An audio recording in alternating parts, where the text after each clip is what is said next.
Diffusée depuis le centre de conférence de Temple Square à Salt Lake City, voici la session du dimanche après-midi de la 187e conférence générale d'octobre de l'Église de Jésus-Christ des Saints des Derniers Jours, avec des orateurs choisis parmi les autorités générales et les officiers généraux de l'Église. La musique de cette session sera interprétée par le Mormon Tabernacle Choir. Cette émission est diffusée à titre de service public par Bonneville Distribution. Toute reproduction, enregistrement, transcription ou autre utilisation de cette émission sans autorisation écrite est interdite.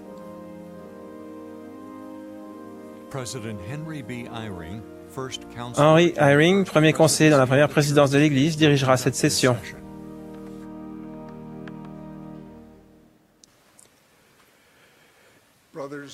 Frères et sœurs,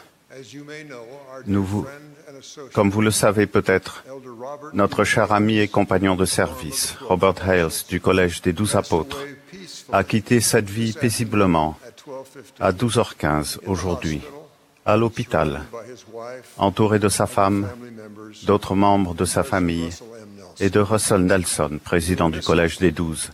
Il nous manquera. Sa sagesse et sa bonté ont été un bienfait pour nous pendant de nombreuses années. Nous assurons de notre amour sa chère femme, Marie, qui a veillé sur lui, et exprimons nos sincères condoléances à la famille. Nous vous donnerons en temps voulu des renseignements sur les obsèques de frère Hales. Frères et sœurs, au début de cette session de conférence, nous exprimons notre reconnaissance au président Monson, sous la direction de qui nous nous réunissons et qui est chez lui. La musique de cette session sera interprétée par le Mormon Tabernacle Choir sous la direction de Mac Wilberg et de Ryan Murphy, accompagnés par Bonnie Goodleaf et Linda Margetts à l'orgue. Le chœur ouvrira cette session en chantant « Ô viens, toi, roi des rois », numéro 29 dans le cantique français. Ensuite, Joseph Citati des 70 fera la prière d'ouverture. Il sera suivi par le chœur qui chantera « Ai-je fait du bien ».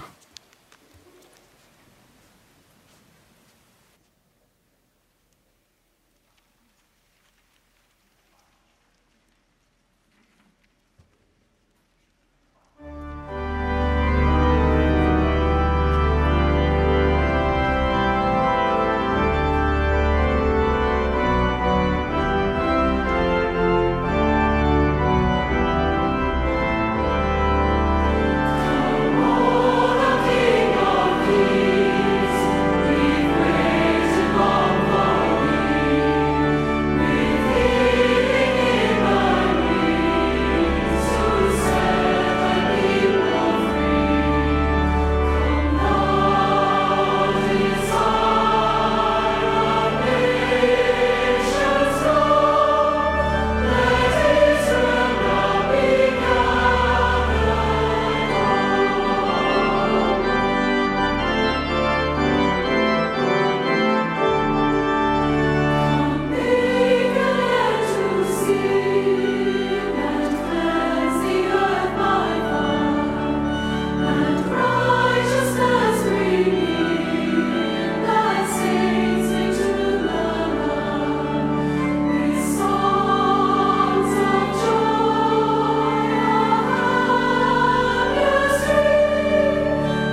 Notre Père céleste qui nous aime, au commencement de cette session finale de la conférence générale semi-annuelle, nous te remercions du déversement de l'Esprit que nous avons ressenti et les messages que nous avons reçus.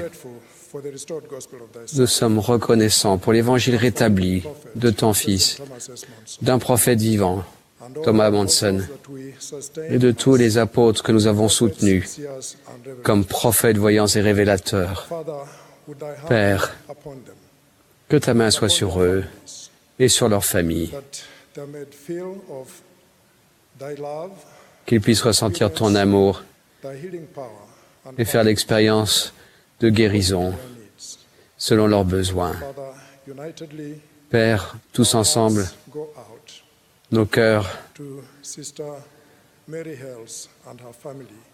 expriment leur amour pour Sœur Mary Hales et sa famille. Nous te demandons de bénir tous les gouvernements du monde selon leurs besoins et nous te prions que nous puissions être guéris, méditer, faire ta volonté. Au nom de Jésus-Christ. Amen.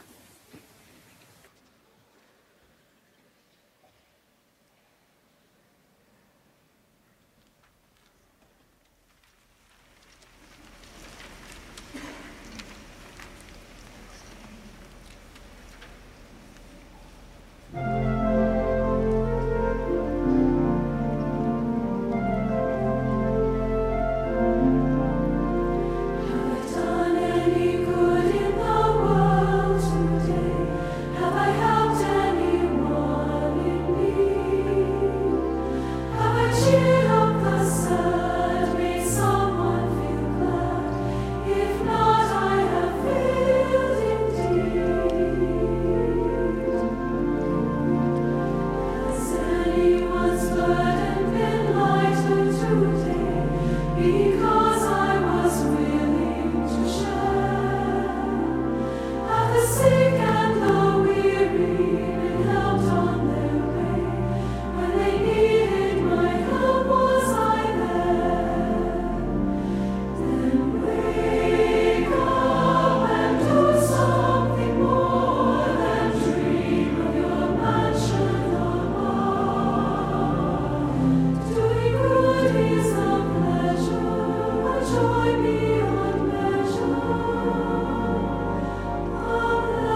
Nous aurons maintenant le plaisir d'entendre Russell Ballard du Collège des 12 apôtres. Il sera suivi de Tad Callister, président général de l'école du dimanche. Ensuite, Johnny Koch, des 70, s'adressera à nous. Il sera suivi de Stanley Ellis, qui a été relevé hier de son appel de 70 autorités générales.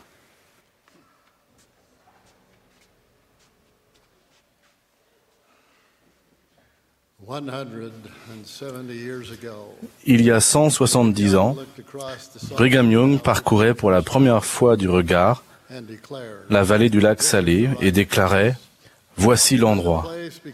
Il le savait parce que le Seigneur le lui avait révélé. En 1869, plus de 70 000 saints avaient fait le même long voyage. Malgré leurs nombreuses différences de langue, de culture et de nationalité, ils avaient en commun le témoignage du Père, du Fils, du Saint-Esprit, du rétablissement de l'Évangile de Jésus-Christ, ainsi que le désir de bâtir Sion, un lieu de paix, de bonheur et de beauté en préparation de la seconde venue du Sauveur. Parmi les premiers saints arrivés en Utah se trouvait Jane Manning James, fille d'un esclave affranchi. Elle se convertit à l'Église rétablie et devint une disciple remarquable qui connut de très grandes difficultés. Sœur James est restée une sainte des derniers jours fidèles jusqu'à sa mort en 1908 à l'âge de 87 ans. Elle a écrit « Je veux dire ici que ma foi en l'Évangile de Jésus-Christ, tel qu'il est enseigné dans l'Église de Jésus-Christ des Saints des derniers jours, est aussi forte aujourd'hui. Non, elle est, s'il était possible, plus forte que ce qu'elle était le jour où je me suis fait baptiser. Je paie la dîme et les offrandes, je respecte la parole de sagesse, je me couche tôt et me lève tôt, je m'efforce, avec mes faibles moyens, de montrer l'exemple à tout le monde. Sœur James, comme tant d'autres saints des derniers jours, a non seulement édifié Sion avec son sang, sa sueur et ses larmes, mais a aussi recherché les bénédictions du Seigneur en vivant les principes de l'Évangile de son mieux, tout en s'attachant fermement, avec foi, à Jésus-Christ, le grand guérisseur de tous ceux qui le cherchent sincèrement. Les premiers saints n'étaient pas parfaits, mais ils ont jeté les fondations sur lesquelles nous bâtissons les familles et une société qui aime et respecte ces alliances, comme en témoignent des nouvelles du monde entier, résultat de notre engagement envers Jésus-Christ et de nos efforts bénévoles pour aider les personnes près ou loin de chez nous. J'ai la profonde conviction que si nous perdons nos liens avec ceux qui nous ont précédés, notamment nos ancêtres, hommes et femmes pionniers, nous perdrons un trésor précieux. Par le passé, j'ai parlé de la piste de la foi et je continuerai de le faire parce que je sais que les générations montantes doivent avoir le même genre de foi que celle que les premiers saints avaient en Jésus-Christ et en son évangile rétabli. Mes ancêtres faisaient partie des pionniers fidèles qui sont venus en Utah en tirant des charrettes à bras, en chariot et à pied. Comme Jane Manning James, chacun des pas de leur longue marche était empreint d'une foi profonde. Leurs journaux personnels regorgent d'expériences dans lesquelles ils décrivent leurs épreuves, la faim et la maladie, ainsi que le témoignage de leur foi en Dieu et en l'évangile rétabli de Jésus-Christ. Ils ne possédaient que peu de biens terrestres, mais tiraient d'abondantes bénédictions de la fraternité qu'ils trouvaient dans l'Église de Jésus-Christ. Quand ils le pouvaient, ils relevaient les opprimés, et bénissaient les malades en se rendant service mutuellement et par la prêtrise de Dieu. Les sœurs de Cache Valley, en Utah, prenaient soin des saints dans l'esprit de la société de secours, qui est de travailler dans l'unité pour aider les personnes nécessiteuses. Mon arrière-grand-mère, Margaret McNeil Ballard, a servi aux côtés de son mari, Henry, qui a été évêque de la 2e paroisse de Logan pendant 40 ans. 40. Au cours de cette période, Margaret a été présidente de la Société de secours pendant 30 ans. Elle a hébergé chez elle des pauvres, des malades, des veuves et des orphelins. Elle a même habillé des défunts de leurs robes pures du temple. Bien qu'il soit approprié et important de commémorer la marche historique des pionniers mormons du XIXe siècle, nous devons nous souvenir que le long voyage de la vie continue pour chacun de nous qui faisons nos preuves sur notre propre piste de la foi. Les nouveaux convertis ne se rassemblent plus dans des colonies de pionniers dans l'ouest des États-Unis. Ils se joignent aux assemblées locales dans lesquelles les saints adorent notre Père céleste au nom de Jésus-Christ. Avec plus de 30 000 assemblées établies dans le monde entier, tous sont rassemblés dans leur propre sillon. Comme le soulignent les Écritures, car c'est là Sion, ceux qui ont le cœur pur. Sur la route de la vie, nous sommes mis à l'épreuve pour voir si nous ferons toutes les choses que le Seigneur a commandées. Beaucoup d'entre nous font un merveilleux voyage de découverte qui les mène à un accomplissement personnel et à un épanouissement spirituel. Cependant, certains d'entre nous sont sur une piste qui mène à la tristesse, au péché, à l'angoisse et au désespoir. Dans ce contexte, posez-vous les questions suivantes. Quelle est ma destination finale? Où le chemin que je suis me mène-t-il? Et est-ce que mon parcours me mène à cette multiplicité de bénédictions que le Sauveur a promises? Le long voyage qui nous ramènera auprès de notre Père céleste est le plus important de notre vie. Et il se poursuit chaque jour, chaque semaine, chaque mois et chaque année lorsque nous faisons progresser notre foi en lui et en son Fils bien-aimé, Jésus-Christ. Nous devons faire attention à la direction que nous empruntons dans la vie. Nous devons être vigilants et suivre le conseil de Jésus à ses disciples en réponse à leurs questions. Dis-nous, quand cela arrivera-t-il? Et quel sera le signe de ton avènement et de la fin du monde? Jésus leur répondit, « Prenez garde que personne, et j'ajoute, aucun homme ni aucune femme ne vous séduise. Aujourd'hui, je vais répéter les conseils des dirigeants de l'Église.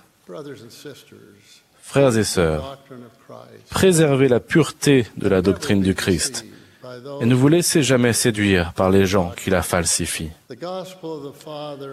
L'évangile du Père et du Fils a été rétabli par l'intermédiaire de Joseph Smith, le prophète de cette dernière dispensation.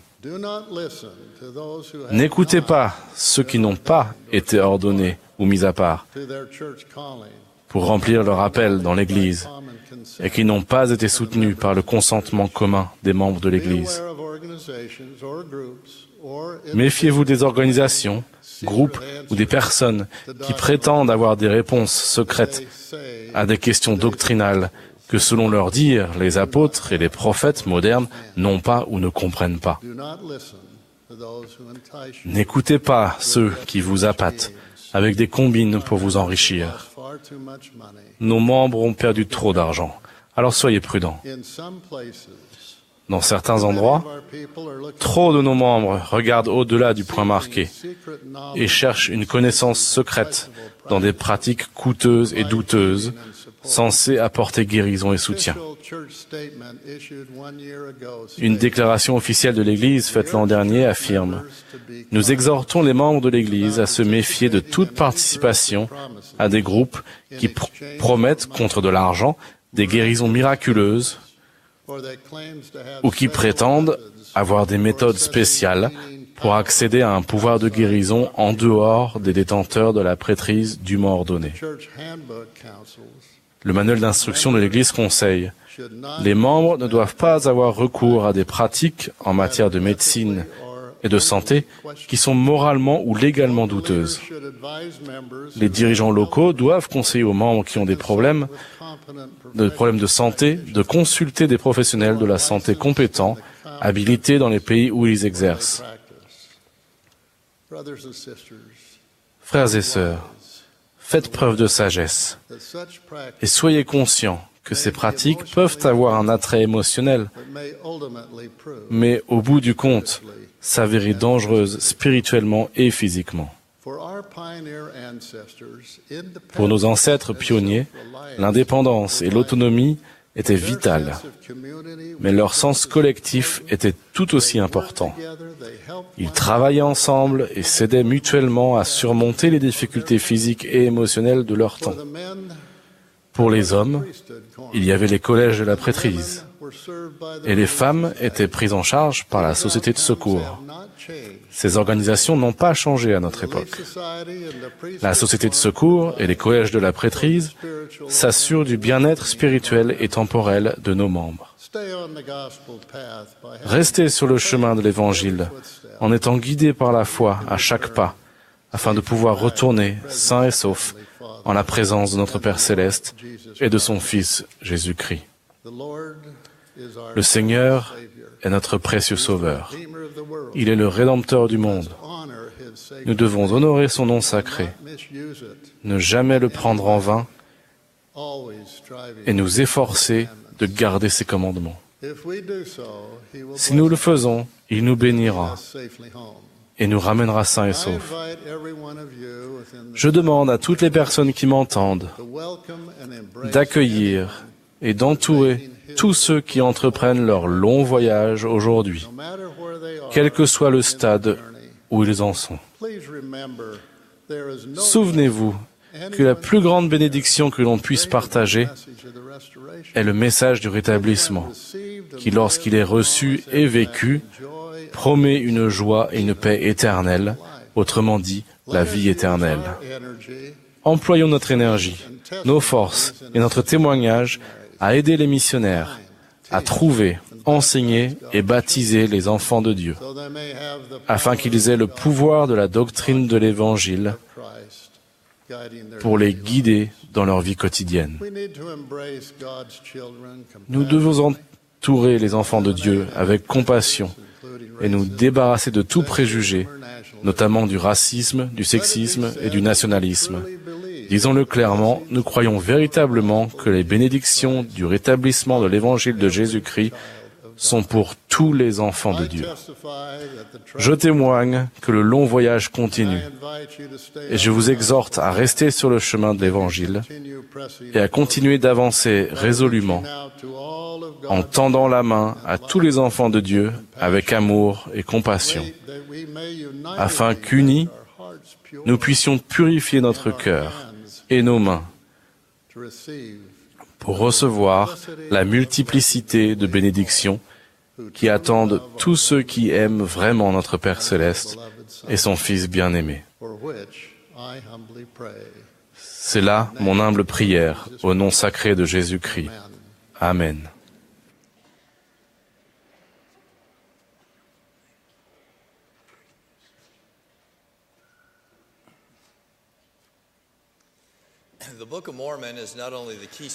Le livre de Mormon est non seulement la clé de voûte de notre religion, mais il peut aussi devenir la clé de voûte de notre témoignage, une ancre qui le maintient solidement en place malgré les épreuves et les questions sans réponse.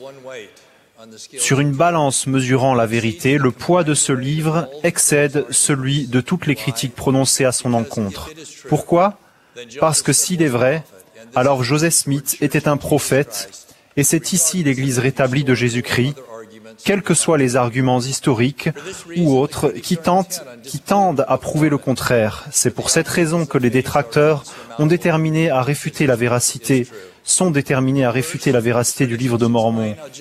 Mais les obstacles qu'ils rencontrent sont insurmontables, car ce livre est vrai. Premièrement, les détracteurs doivent expliquer comment Joseph Smith, jeune paysan de 23 ans peu instruit, a pu concevoir un livre mentionnant des centaines de noms propres de personnes et de lieux et relatant en détail diverses histoires et événements. D'après de nombreux détracteurs, c'était un créateur de génie qui a eu recours à de nombreux livres et autres sources locales pour créer le contenu historique du livre de Mormon. Cependant, contrairement à cette affirmation, pas un seul témoin n'a déclaré avoir vu Joseph s'inspirer de ces sources présumées avant le début de la traduction. Même si cet argument était vrai, il est largement insuffisant pour expliquer l'existence du livre de Mormon. Il faudrait également répondre à la question comment Joseph a-t-il fait pour lire toutes ces sources présumées, sélectionner les éléments pertinents, harmoniser toutes ces informations complexes de lieu et de temps, puis les dicter parfaitement de mémoire.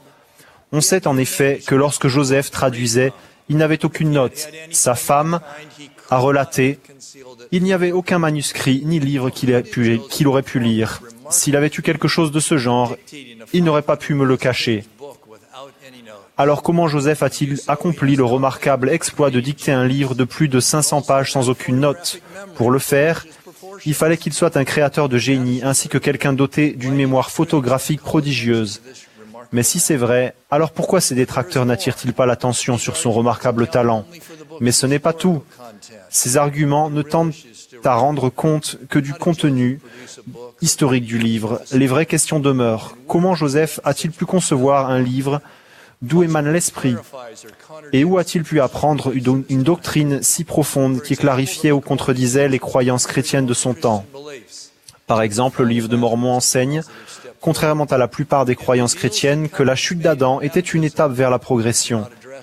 Il révèle les alliances contractées lors du baptême et que la Bible ne mentionne pas. On pourrait également se demander d'où vient l'affirmation puissante énoncée par Joseph que par son expiation, le Christ peut non seulement nous purifier de nos péchés, mais aussi nous rendre parfaits. D'où Joseph a-t-il tiré le remarquable sermon sur la foi contenu dans Alma 32? Ou bien le sermon du roi Benjamin sur l'expiation du Sauveur, peut-être le sermon le plus remarquable sur ce sujet de toutes les Écritures?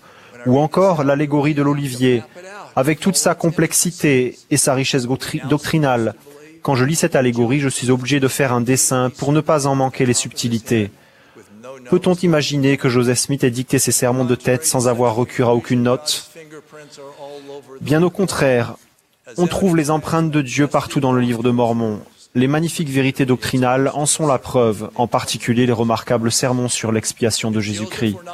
Si Joseph n'était pas un prophète, alors, pour expliquer ces magnifiques réflexions doctrinales et tant d'autres, les détracteurs sont forcés de reconnaître qu'il était également un théologien de génie.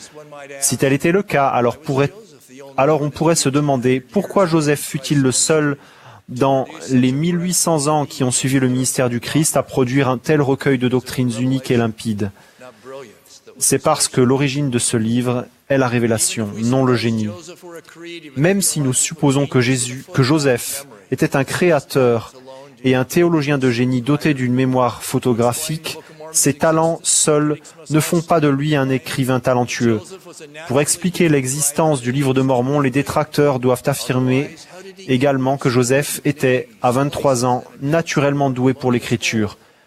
Sinon, comment expliquer qu'il est entremêlé si harmonieusement de nombreux noms, lieux et événements sans une incohérence? Comment a-t-il pu imaginer de si complexes stratégies militaires, composées d'éloquents sermons et inventer des formules qui sont soulignées, faciles à retenir, citées et aimantées sur les portes de réfrigérateurs de millions de personnes, telles que « Quand vous êtes au service de vos semblables, vous êtes simplement au service de votre Dieu » ou « Les hommes sont pour avoir la joie ». Ce sont là des messages vivants, ils résonnent en nous et nous inspirent. Il n'est pas réaliste de suggérer qu'à l'âge de 23 ans, Joseph Smith possédait les capacités requises pour écrire d'un seul jet cet ouvrage monumental en près de 65 jours de travail. Russell Nelson, écrivain habile et expérimenté, a expliqué qu'il avait récemment réécrit plus de 40 fois un discours de conférence générale. Pouvons-nous donc croire que Joseph Smith tout seul ait dicté la totalité du livre de Mormon d'un seul jet, y apportant uniquement quelques corrections grammaticales par la suite? Emma, la femme de Joseph, a confirmé qu'une telle entreprise était impossible. Joseph Smith, jeune homme, était incapable d'écrire ou de dicter une lettre cohérente et formulée convenablement, encore moins de dicter un livre comme le Livre de Mormon. Enfin, même si l'on accepte tous les arguments précédents, aussi douteux qu'ils soient, les détracteurs rencontrent un autre obstacle. Joseph a affirmé que le Livre de Mormon était écrit sur des plaques d'or. Cette affirmation lui valut de continuelles critiques de son vivant, car à cette époque, chacun savait que tout récit ancien était écrit sur des papyrus et des parchemins. Ce n'est que des années plus tard qu'on découvrit des plaques de métal sur lesquelles étaient gravés des écrits anciens. En outre, les détracteurs ont déclaré que l'utilisation du ciment décrit dans le Livre de Mormon dépassait le savoir-faire technique de ces premiers habitants d'Amérique, et puis on a découvert des constructions en ciment dans l'Amérique ancienne. Que disent les détracteurs de toutes ces découvertes récentes? Joseph, voyez-vous, devait également être très chanceux quand il devinait. Malgré sa situation peu avantageuse, malgré toute la connaissance scientifique et académique existante, il a deviné correctement alors que tous les autres étaient dans l'erreur. En fin de compte, comment pourrait-on croire que toutes ces forces et tous ces facteurs avancés par les détracteurs se soient si bien conjugués qu'ils permirent à Joseph d'écrire le Livre de Mormon et ainsi de promouvoir une œuvre frauduleuse et satanique? Est-ce logique? En opposition directe à une telle déclaration, ce livre a inspiré des millions de personnes à rejeter Satan et à mener une vie plus chrétienne. On peut choisir de croire le raisonnement des détracteurs, mais pour moi, il s'agit d'une impasse intellectuelle et spirituelle. Pour croire cela, je devrais accepter une série d'hypothèses non prouvées. De plus, je devrais ne pas tenir compte du témoignage de chacun des 11 témoins, bien que tous soient restés fidèles à leur témoignage jusqu'à la fin. Je devrais rejeter la doctrine divine et les vérités célestes contenues dans ce livre sacré. Je devrais ignorer le fait que des multitudes, moi y compris, se sont plus rapprochés de Dieu en lisant ce livre que n'importe quel autre et, surtout, je devrais nier les murmures du Saint-Esprit qui m'ont confirmé sa véracité. Ce serait contraire à tout ce que je sais être vrai. Un de mes bons et brillants amis a quitté l'Église pendant un certain temps. Il m'a récemment écrit au sujet de son retour. Dans un premier temps, je désirais des preuves historiques, géographiques, linguistiques et culturelles de la véracité du Livre de Mormon. Mais lorsque j'ai porté mon attention sur ce qu'il enseigne au sujet de l'Évangile de Jésus-Christ et de sa mission salvatrice, j'ai commencé à recevoir un témoignage de sa véracité. Un jour, alors que je lisais le Livre de Mormon dans ma chambre, je me suis arrêté, je me suis agenouillé et j'ai prié Dieu de tout mon corps, de tout mon cœur. J'ai alors senti très clairement mon Père Céleste murmurer à mon esprit que l'Église et le Livre de Mormon étaient absolument vrais. J'ai réétudié l'Église pendant 3 ans et demi et cela m'a redonné la totale conviction et le témoignage de sa véracité. Si, comme mon ami, nous prenons le temps de lire le Livre de Mormon et de méditer à son sujet avec humilité et de prêter attention aux doux fruits de l'Esprit, alors nous finirons par recevoir le témoignage que nous recherchons. Le Livre de Mormon est l'un des plus grands dons que Dieu nous ait fait. C'est à la fois une épée et un bouclier. Il envoie la parole de Dieu dans la bataille qui se livre pour le cœur des justes et est un défenseur suprême de la vérité. En tant que saints, nous n'avons pas seulement le privilège de défendre le Livre de Mormon, mais aussi des occasions de l'utiliser, de prêcher avec autorité sa doctrine divine et de faire écho au témoignage qu'il rend de Jésus-Christ. Je témoigne solennellement que le Livre de Mormon a été traduit par le don et le pouvoir de Dieu. C'est le témoin convaincant, forgé par la main de Dieu, dont la mission est d'affirmer la divinité de Jésus-Christ, l'appel de prophète confié à Joseph Smith et la véracité incontestable de cette Église. Puisse-t-il devenir la clé de voûte de notre témoignage, afin que l'on puisse dire de nous, comme il a été dit au sujet des Lamanites convertis, ils n'apostasièrent jamais. Au nom de Jésus-Christ, Amen.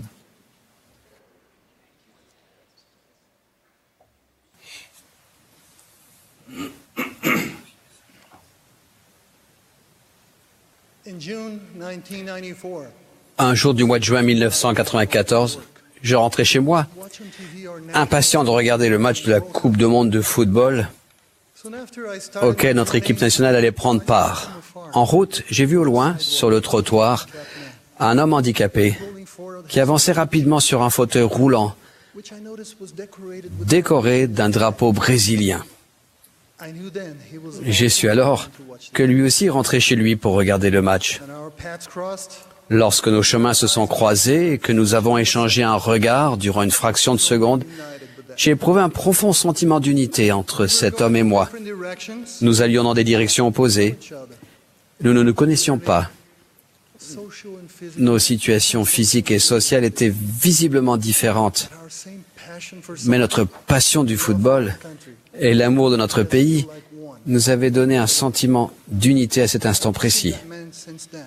Aujourd'hui, des dizaines d'années plus tard, je me rappelle encore son regard et le fort sentiment d'unité que j'avais ressenti. Après tout, nous avons remporté ce match et la Coupe du Monde cette année-là. Dans l'Église, malgré nos différences, le Seigneur veut que nous soyons unis. Il a dit dans les Doctrines et Alliances, « Soyez un, et si vous n'êtes pas un, vous n'êtes pas de moi. »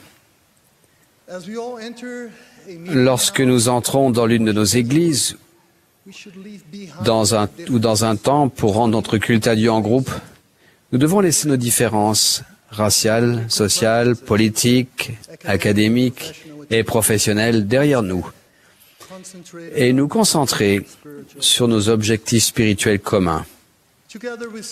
Ensemble, nous chantons des cantiques, méditons sur nos alliances pendant la Sainte Seine et disons simultanément et à voix haute le mot « Amen » à la fin de chaque discours, leçon et prière, acquiesçant ensemble à ce qui a été dit.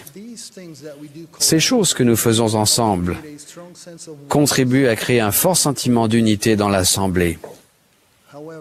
Cependant, ce qui détermine, solidifie ou détruit vraiment notre unité est notre manière d'agir quand nous ne sommes pas avec les autres membres de l'Église. Comme nous le savons tous, il est inévitable et même normal que nous parlions les uns des autres. En fonction de ce que nous choisissons de dire à propos des autres, soit nos paroles contribuent à ce que nos cœurs soient enlacés dans l'unité, comme Alma l'a enseigné aux eaux de Mormon, soit elles éroderont l'amour, la confiance et la bonne volonté qui devraient exister entre nous. Certains commentaires peuvent subtilement détruire l'unité. Par exemple, « Oui, c'est un bon évêque. Mais vous auriez dû le voir quand il était jeune. » On peut le dire de façon plus constructive. Nous avons vraiment un bon évêque. Il a réellement grandi en maturité et en sagesse au fil des années. Nous collons souvent des étiquettes permanentes sur les gens, en disant des choses comme « Notre présidente de la Société de secours est un cas désespéré. Elle est tellement entêtée. » Au lieu de quoi nous pourrions dire « La présidente de la Société de secours semble moins ouverte ces derniers temps. Elle traverse peut-être des moments difficiles. Nous devrions l'aider et la soutenir. » Frères et sœurs, nous n'avons pas le droit de considérer qui que ce soit, et encore moins les personnes que nous côtoyons à l'Église, comme un mauvais produit fini. Au contraire, ce que nous disons sur nos semblables devrait refléter notre croyance en Jésus-Christ et en son expiation, à savoir qu'en lui, et grâce à lui, nous pouvons toujours nous améliorer. Certains membres commencent à critiquer et à s'écarter des dirigeants et des autres membres pour des choses sans importance. Tel fut le cas d'un homme qui s'appelait Simon Ryder et qui devint membre de l'Église en 1831. Après avoir lu une révélation à son sujet, il fut troublé de voir que son nom y était mal orthographié, Ryder avec un I au lieu d'un Y. À la suite de cela, il émit des doutes au sujet du prophète. Il s'ensuivit des persécutions contre Joseph Smith et une apostasie. Il est probable que nous aussi serons un jour ou l'autre repris ou corrigés par nos dirigeants ecclésiastiques, et notre réaction montrera à quel point nous les soutenons vraiment. Je me souviens qu'il y a 44 ans, je n'avais que 11 ans, la paroisse où ma famille assistait aux réunions Elle allait subir d'importantes rénovations. Avant de se lancer dans l'entreprise, les dirigeants interrégionaux locaux ont tenu conseil sur la manière dont les membres allaient contribuer aux travaux. Mon père, qui avait présidé cette unité pendant de nombreuses années, a déclaré avec force que ces travaux devaient être réalisés par des professionnels et non par des amateurs. Non seulement son avis a été rejeté, mais nous avons appris qu'il a subi de sévères réprimandes en public lors de cette réunion. Mon père était un homme complètement dévoué à l'Église, un vétéran de la Seconde Guerre mondiale en Europe, habitué à résister, à se battre pour ses croyances. On se demandait, quelle serait sa réaction après cet incident? Allait-il défendre son opinion et continuer de s'opposer à une décision déjà prise? Nous avions déjà vu des familles de notre paroisse faiblir dans l'Évangile et cesser d'assister aux réunions parce qu'elles n'arrivaient pas à ne faire qu'un avec les hommes qui les dirigeaient. Nous avons vu beaucoup de nos jeunes de la primaire s'écarter du droit chemin dans leur adolescence parce que leurs parents critiquaient sans cesse les autres membres de l'Église. Mon père, lui, a décidé de rester uni avec les autres membres. Et quelques jours plus tard, quand ils se sont rassemblés pour débuter les rénovations, il a invité notre famille à le suivre à l'église, où nous avons proposé notre aide. J'étais furieux, j'aurais voulu lui demander, « Papa, pourquoi les aider alors que tu es opposé à ce que les membres fassent eux-mêmes les rénovations ?» Mais quand j'ai vu son visage, je voulais être en vie pour la dédicace. J'ai choisi de me taire et de simplement participer aux travaux. Papa n'a pas vu la fin des travaux. Il est mort avant. Mais notre famille a continué de faire sa part sous la direction de ma mère jusqu'à la fin du projet. Et cela nous a gardés unis à lui, à l'Église, aux autres membres, à nos dirigeants et surtout au Seigneur. Juste avant ces atroces souffrances à Gethsémanée, tandis que Jésus priait le Père en faveur des apôtres et de tous les saints, il a dit, « Afin que tous soient un, comme toi, Père, tu es en moi et comme je suis en toi. » Frères et sœurs, je témoigne que si nous décidons d'être unis aux membres et aux dirigeants de l'Église, lorsque nous sommes assemblés, mais surtout lorsque nous sommes séparés, alors nous nous sentirons plus parfaitement unis avec notre Père céleste et notre Sauveur. Au nom de Jésus-Christ, Amen.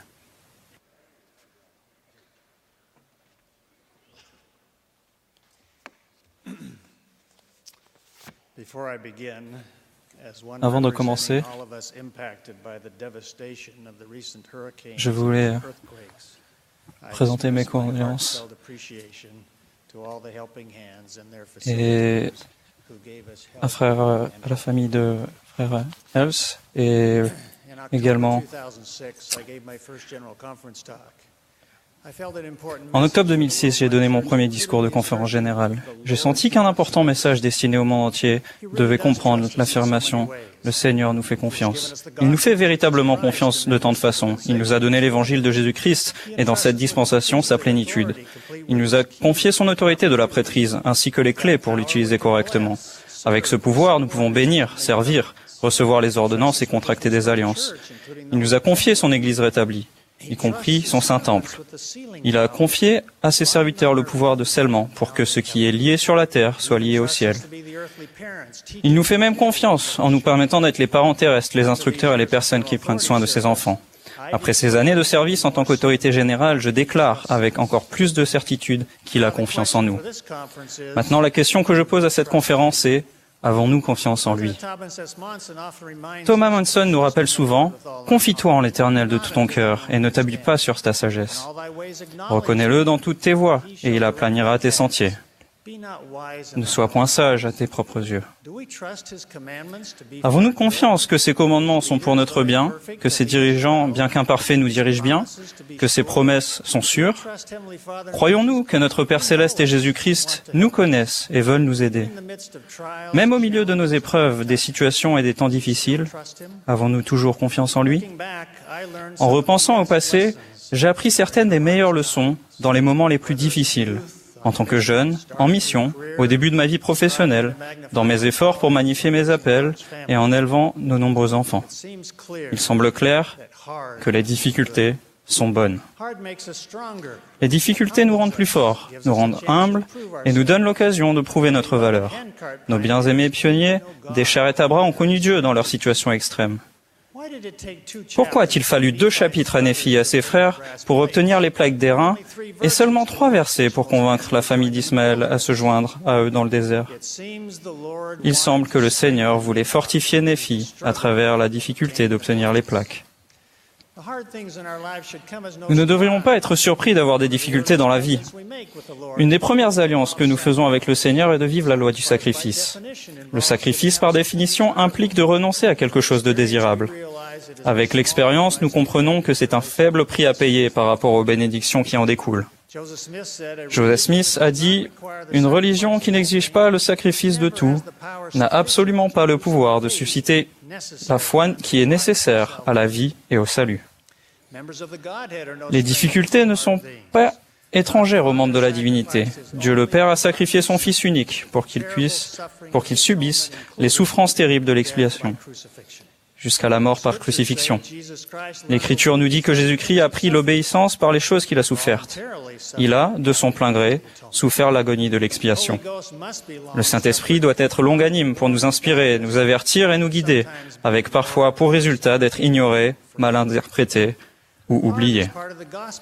Les difficultés font partie du plan de l'Évangile. Un des buts de cette vie est que nous soyons mis à l'épreuve.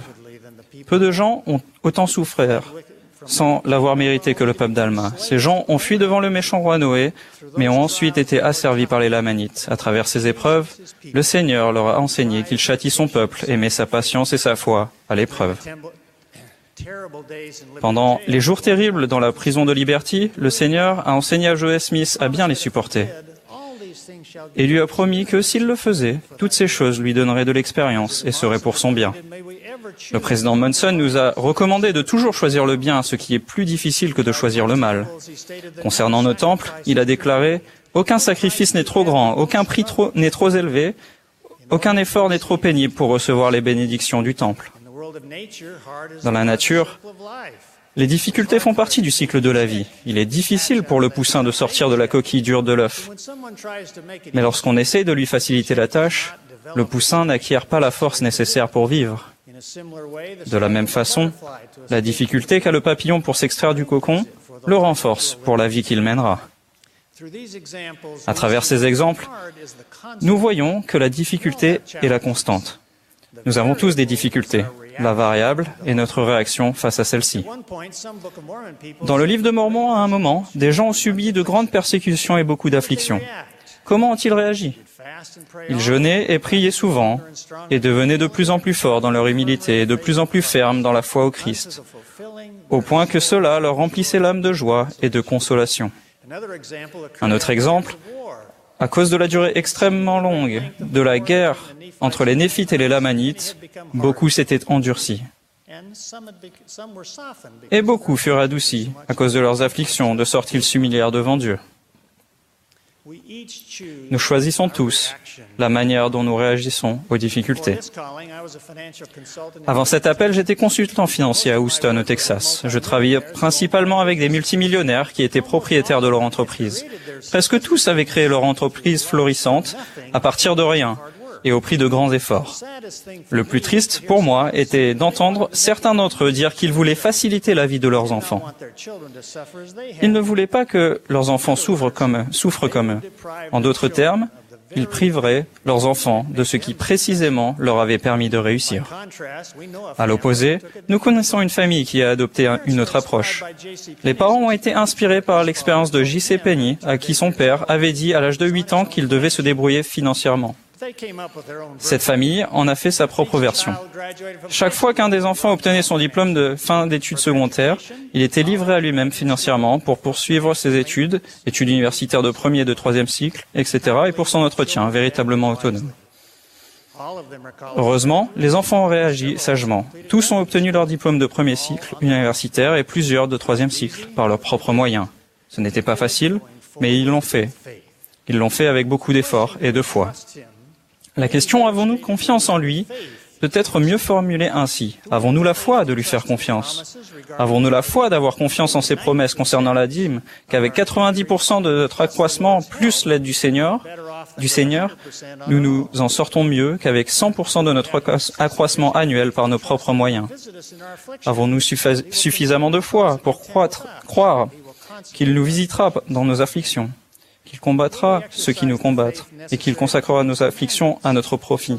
Exerçons-nous la foi nécessaire pour obéir à ses commandements afin qu'il puisse nous bénir temporellement et spirituellement? Et continuerons-nous d'être fidèles jusqu'à la fin pour qu'il nous reçoive en sa présence?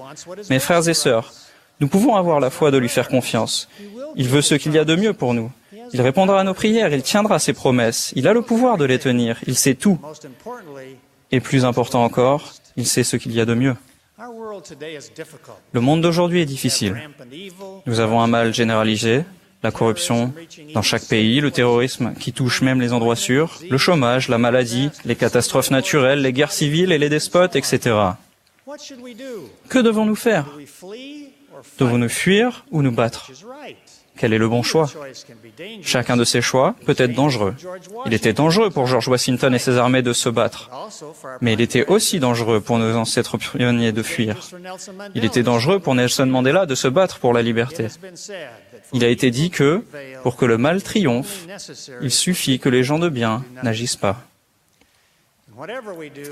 Dans tout ce que nous faisons, nos décisions et nos choix ne devraient pas être dictés par la peur.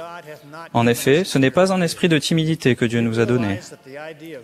Nous rendons-nous compte que l'idée « ne crains pas » est présente partout dans les Écritures? Le Seigneur a enseigné que le découragement et la crainte sont les outils de l'adversaire. La réponse du Seigneur face aux moments difficiles est d'aller de l'avant, avec foi. Chacun de nous peut avoir une opinion différente sur ce qui est difficile. Certains considèrent qu'il est difficile de payer la dîme quand on a des difficultés financières. Les dirigeants trouvent parfois qu'il est difficile de demander aux pauvres de payer la dîme.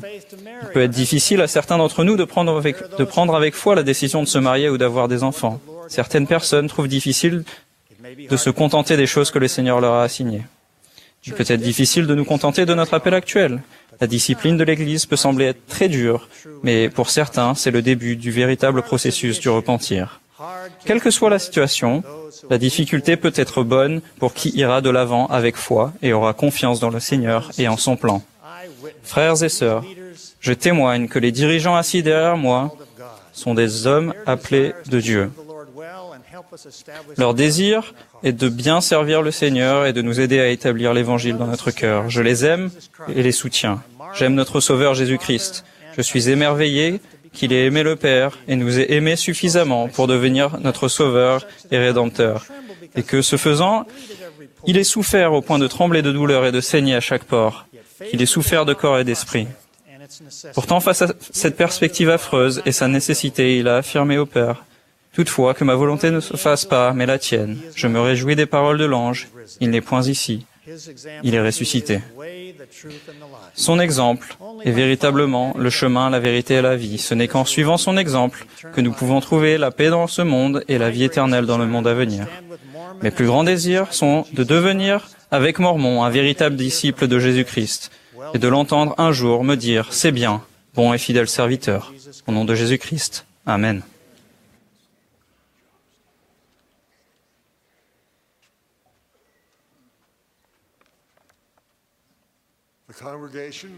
L'Assemblée se joindra maintenant au chœur pour chanter « Vivons ce bonheur », le numéro 3 dans le recueil de cantiques français. Après le cantique, nous aurons le plaisir d'entendre Adilson de Paula Parella, Ian Arden et José Alonso des 70.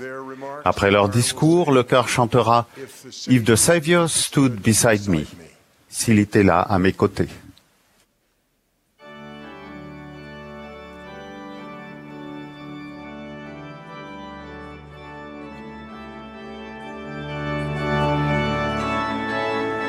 Vous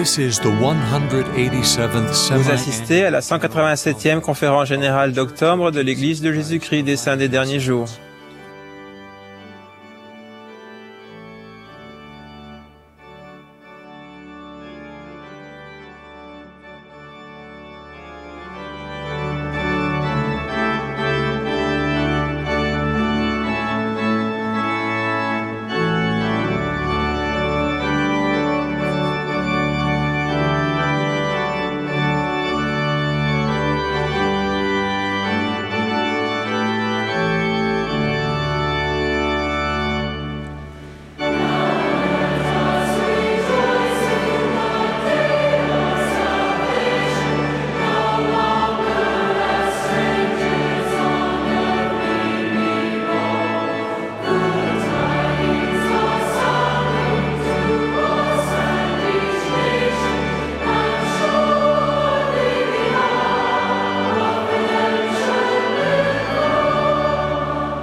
Lorsque j'avais environ 7 ans, j'ai demandé à ma mère, « Quand tu mourras et que tu iras au ciel, resteras-tu ma mère ?»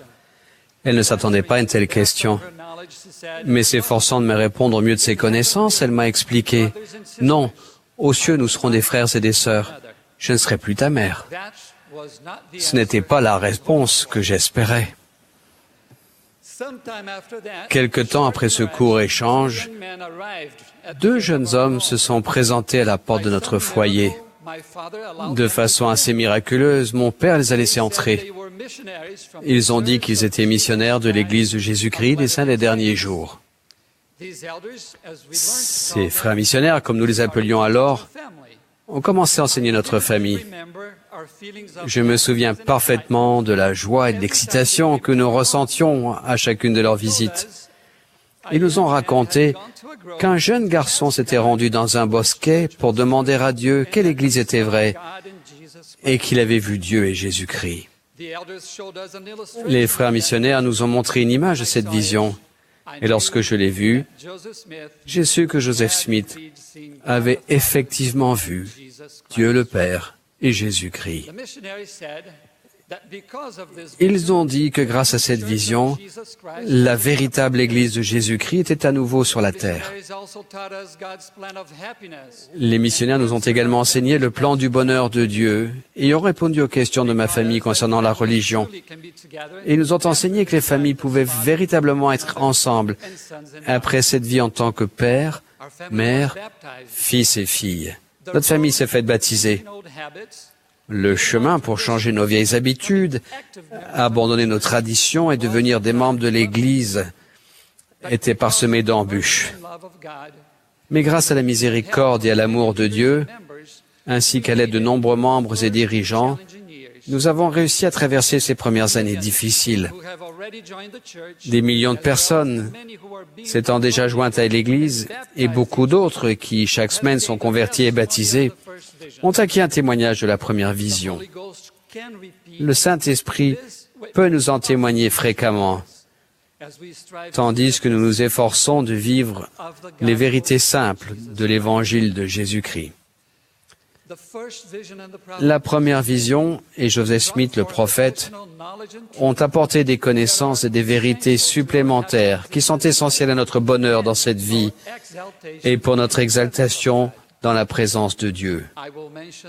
Je mentionnerai 3 de ces vérités que nous avons reçues grâce à la prière d'un jeune garçon et qu'il nous faut mettre en pratique.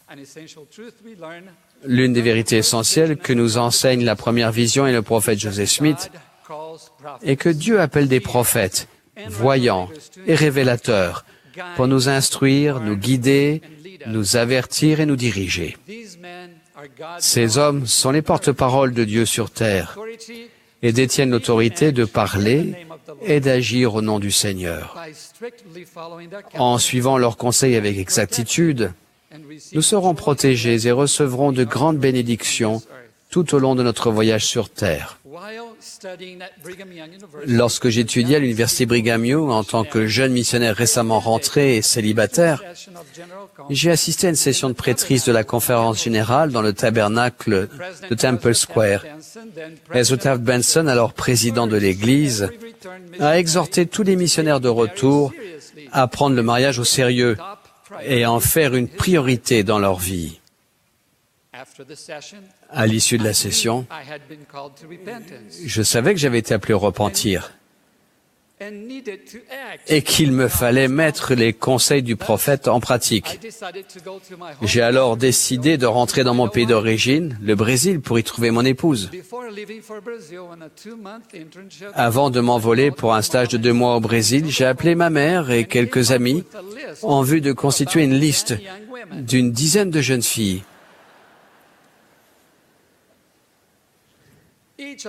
Susceptibles de devenir mon épouse. Une fois arrivé au Brésil, après avoir beaucoup prié et médité, j'ai rencontré et fréquenté l'une des jeunes femmes de la liste avant de me fiancer avec elle et de convenir d'une date de mariage. Nous étions loin de battre les records de rapidité des étudiants de Provo, mais nous étions fiancés rapidement en comparaison des standards brésiliens. Quelques mois plus tard, j'ai épousé Elaine.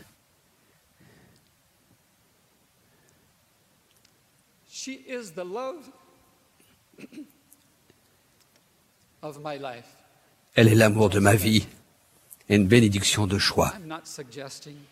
Je ne suis pas en train de dire que tout le monde devrait faire ce genre de liste, mais je suggère, et peut-être même un plus que cela, que nous mettions toujours en pratique les paroles des prophètes. Le président Monson est aujourd'hui le prophète de Dieu sur terre. Et nous serons bénis si nous suivons ses conseils avec exactitude. Une autre vérité apprise grâce à la première vision et au prophète Joseph Smith concerne la véritable nature de Dieu. Comme nous sommes bénis de savoir que Dieu a un être possédant un corps de chair et d'eau, tout comme le nôtre, que nous pouvons adorer un Dieu vivant, que nous pouvons comprendre et qui s'est montré et révélé en compagnie de son Fils à ses prophètes, aussi bien dans les temps anciens que dans les derniers jours. C'est un Dieu qui entend et répond à nos prières, un Dieu qui veille sur nous depuis les cieux et qui se soucie constamment de notre bien-être temporel et spirituel, un Dieu qui nous accorde le libre arbitre pour choisir par nous-mêmes de le suivre et d'obéir à ses commandements sans y être contraints. Un Dieu qui nous bénit et nous permet de faire face aux épreuves afin de progresser et devenir comme lui. C'est un Dieu aimant qui a prévu un plan par lequel nous pouvons être heureux dans cette vie et dans l'éternité. Grâce à la première vision et au prophète Joseph Smith, nous avons reçu la connaissance de la réalité et du caractère sacré de la mission du Seigneur Jésus-Christ, qui est la pierre angulaire de notre religion. La mort ayant été introduite dans le monde, nous mourrons tous un jour, aussi sûrement que nous vivons maintenant. L'une des conséquences de la mort devrait être la perte définitive de notre corps physique, sans que nous puissions rien faire pour le reprendre. De plus, parce que nous péchons tous au cours de notre voyage sur terre, nous n'aurions jamais été en mesure de revenir dans la présence de notre Père céleste. Pouvez-vous imaginer le fait d'être privé de la présence de Dieu et de ne plus jamais avoir de corps? Un sauveur et rédempteur était nécessaire pour nous libérer de la mort et du péché. Sous la direction de Père Céleste, Jésus-Christ est venu sur terre, a souffert, est mort sur la croix, y est ressuscité afin que nous aussi, nous puissions ressusciter. Et qu'en nous repentant sincèrement et en contractant et gardant des alliances sacrées, nous puissions revenir en la présence de Dieu. Jacob a enseigné, « Oh, comme elle est grande, la bonté de notre Dieu, qui prépare une voie pour que nous échappions à l'étreinte de ce monstre affreux. Oui, ce monstre, la mort et l'enfer, que j'appelle la mort du corps, et aussi la mort de l'esprit. » Jésus est le Messie promis, le législateur, le Saint d'Israël, notre Seigneur, notre Rédempteur, notre Roi. Il est tout pour nous. Puissions-nous agir en accord avec ces vérités et connaissances essentielles en faisant don de notre obéissance à Dieu et à son Fils bien-aimé. Au nom de Jésus-Christ, Amen.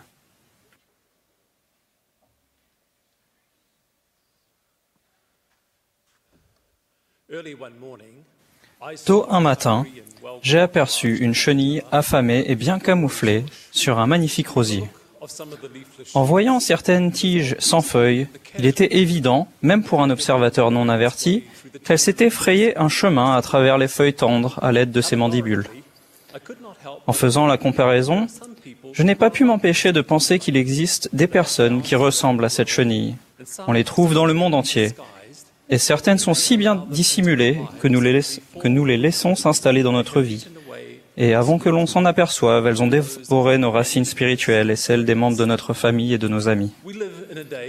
Nous vivons à une époque de grande désinformation concernant nos croyances. Une époque où, si nous ne protégeons pas et ne renforçons pas nos racines spirituelles, nous nous exposons à nous laisser ronger par les gens qui cherchent à détruire notre foi au Christ et nos croyances en son Église rétablie. Du temps du livre de Mormon, c'était Zizrom qui cherchait à détruire la foi des croyants. Ses actes et ses paroles étaient un piège de l'adversaire, tendu pour prendre ce peuple, afin de l'assujettir à lui, afin de l'enserrer de ses chaînes. Ces mêmes pièges existent aujourd'hui. Et à moins d'être spirituellement vigilants et de se reposer sur la fondation sûre de notre Rédempteur, nous risquons de nous retrouver enserrés des chaînes de Satan et d'être conduits dans les sentiers interdits décrits dans le livre de Mormon. L'apôtre Paul a lancé à son époque un avertissement qui s'applique également à la nôtre. Je sais qu'il s'élèvera du milieu de vous des hommes qui enseigneront des choses pernicieuses pour entraîner les disciples après eux. Son avertissement et ceux de nos prophètes et apôtres nous rappellent que nous devons faire tout ce qui est en notre pouvoir pour nous fortifier spirituellement contre les paroles trompeuses. Lors de mes visites dans les paroisses et les pieux de l'Église, je suis édifié par ce que je vois, entends et ressens devant les saints qui répondent positivement et fidèlement aux enseignements du Sauveur et de ses serviteurs. Le respect plus profond du jour de sabbat est une façon parmi tant d'autres pour les membres de se fortifier spirituellement en suivant les conseils des prophètes. Un autre exemple est celui du développement de l'œuvre de l'histoire familiale et du temple, grâce aux familles qui rassemblent leurs ancêtres en accomplissant les ordonnances du temple en leur faveur. Nos racines spirituelles sont plus profondes lorsque la prière personnelle et familiale sincère devient l'un des remparts de notre foi, lorsque nous nous repentons quotidiennement, que nous recherchons la compagnie du Saint-Esprit, que nous étudions la vie et les enseignements du Sauveur et ses qualités, et que nous nous efforcions de devenir comme lui. Jésus-Christ, notre Sauveur, est la lumière du monde, et il nous invite à le suivre. Nous devons avoir nos regards tournés vers lui en tout temps, tout particulièrement dans les nuits sombres et agitées, lorsque la tempête du doute et de l'incertitude s'installe, telle une mer de brouillard. Si l'on pointe le doigt vers vous depuis l'autre côté de la rivière où se dresse un grand et spacieux édifice, dans une attitude moqueuse, avilissante et incitatrice, je vous demande de vous en détourner immédiatement, afin de ne pas vous laisser persuader par les tentatives fourbes et sournoises visant à vous éloigner de la vérité et de ses bénédictions. Cependant, pour notre époque, où il se dit, s'écrit et se dépeint des choses perverses, vous en détourner ne suffira pas. Robert Hales a enseigné, si vous n'êtes pas pleinement engagé à vivre l'Évangile, à le vivre de tout votre cœur, de tout votre pouvoir, de tout votre esprit et de toutes vos forces, vous ne pouvez pas produire suffisamment de lumière spirituelle pour repousser les ténèbres. Il est certain que notre désir de suivre le Christ, qui est la lumière du monde, implique que nous agissons conformément à ses enseignements. Nous sommes renforcés et protégés spirituellement lorsque nous agissons en accord avec la parole de Dieu. Plus notre vie est emplie de lumière, moins il y a de la place pour les ténèbres. Toutefois, même dans une abondance de lumière, nous sommes exposés à des gens et à des commentaires qui déforment nos croyances et mettent notre foi à l'épreuve. L'apôtre Jacques a écrit que l'épreuve de notre foi produit la patience. À la lumière de cette vérité, Neil Maxwell a enseigné qu'un disciple patient n'est ni surpris ni défait lorsque l'Église est diffamée. Des questions sur l'histoire de notre Église et sur nos croyances sont soulevées. Nous devons faire attention aux sources que nous consultons pour trouver des réponses correctes. Nous ne gagnons rien à examiner les opinions et les points de vue des personnes mal informées ou désabusées. Le meilleur des conseils a été donné par l'apôtre Jacques. Si quelqu'un d'entre vous manque de sagesse, qu'il la demande à Dieu. Avant de demander à Dieu, il faut se livrer à une étude diligente, car nous avons reçu le commandement de chercher des paroles de sagesse dans les meilleurs livres, et chercher la connaissance par l'étude et aussi par la foi. Il existe une profusion de ces meilleurs livres, écrits par des dirigeants de l'Église inspirés des cieux, ou par des érudits de la doctrine et de l'histoire de l'Église reconnus. Cela étant, aucun ne surpasse la majesté de la parole révélée de Dieu dans les ouvrages canoniques. De ces fines pages riches en vérité spirituelle, nous apprenons la vérité à travers le Saint-Esprit et faisons ainsi grandir notre lumière. Le président Monson nous a demandé d'étudier et de méditer le livre de Mormon chaque jour. Il y a quelques années, lorsque j'étais président de la mission de Suva aux îles Fidji, des missionnaires ont vécu une expérience qui a renforcé en eux le pouvoir de conversion du livre de Mormon. Par une journée chaude et humide, 2 missionnaires sont arrivés dans le petit village de Labasa. Un homme au visage buriné leur a ouvert la porte et les a écoutés témoigner de la véracité du livre de Mormon. Ils lui en ont donné un exemplaire et l'ont invité à le lire et à prier afin de savoir, comme eux, que c'était la parole de Dieu. Sa réponse a été brève. « Demain, je retourne pêcher. Je le lirai en mer, et à mon retour, vous pourrez venir me visiter à nouveau. » Pendant son absence, les mutations ont eu lieu. Et quelques semaines plus tard, une nouvelle équipe de missionnaires est venue visiter à nouveau le pêcheur. Entre-temps, il avait lu le livre de Mormon en entier, avait reçu la confirmation qu'il était vrai et était impatient d'en apprendre davantage. Cet homme a été converti par le Saint-Esprit, qui lui a témoigné de la vérité des paroles précieuses de chacune des pages, des événements et de la doctrine enseignée il y a bien longtemps et préservée pour notre époque dans le livre de Mormon. Nous pouvons recevoir la même bénédiction. Le foyer est l'endroit idéal pour que les familles étudient et parlent ensemble des vérités des Écritures et des paroles des prophètes et consultent la documentation du site lds.org qui propose une grande quantité de renseignements sur des sujets de l'Évangile, comme les divers récits de la première vision. En étudiant les meilleurs livres, nous sommes protégés des mandibules menaçantes qui cherchent à ronger nos racines spirituelles. Après toutes nos prières, nos études et notre méditation, il y aura peut-être des questions qui resteront sans réponse. Mais nous ne devons pas laisser s'éteindre la flamme de la foi qui brûle en nous. Ces questions sont une invitation à édifier notre foi et ne doivent pas alimenter la spirale de la douleur, du doute trompeur. Ne pas avoir de réponse à toutes les questions est l'essence même de notre religion, car c'est l'une des raisons d'être de la foi. À ce sujet, Jeffrey Holland a enseigné, quand ces moments surviennent, que les problèmes surgissent et qu'ils ne se résolvent pas immédiatement, accrochez-vous fermement à ce que vous connaissez déjà et tenez bon jusqu'à ce que vous en obteniez plus de connaissances. Nous sommes témoins autour de nous de la joie des membres qui tiennent bon en nourrissant continuellement leurs racines spirituelles. Leur foi et leur obéissance suffisent à leur donner une grande espérance dans le Sauveur, et il en découle un grand bonheur. Ils ne professent pas tout savoir, mais ils ont payé le prix pour en savoir suffisamment, pour être en paix et pour vivre avec patience tout en cherchant à en apprendre davantage. Ligne sur ligne, leur foi s'enracine dans le Christ et ils se tiennent fermes en concitoyens des saints.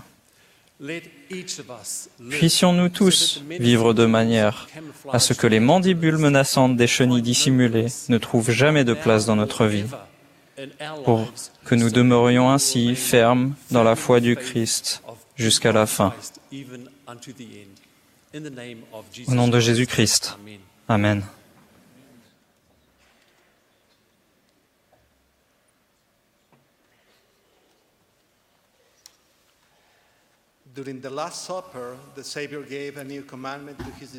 Pendant la dernière scène, le Sauveur a donné un nouveau commandement à ses disciples, leur disant « Je vous donne un commandement nouveau.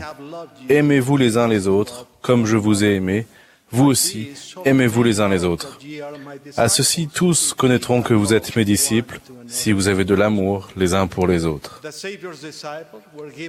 Les disciples du Sauveur ont reçu le commandement de faire quelque chose de plus, quelque chose de plus grand et de plus divin. Ce nouveau commandement et cette invitation sont résumés dans la phrase clé « Comme je vous ai aimé ». Aimer, c'est agir. Aimer, c'est servir. L'amour est un sentiment de dévouement, de sollicitude et d'affection profond.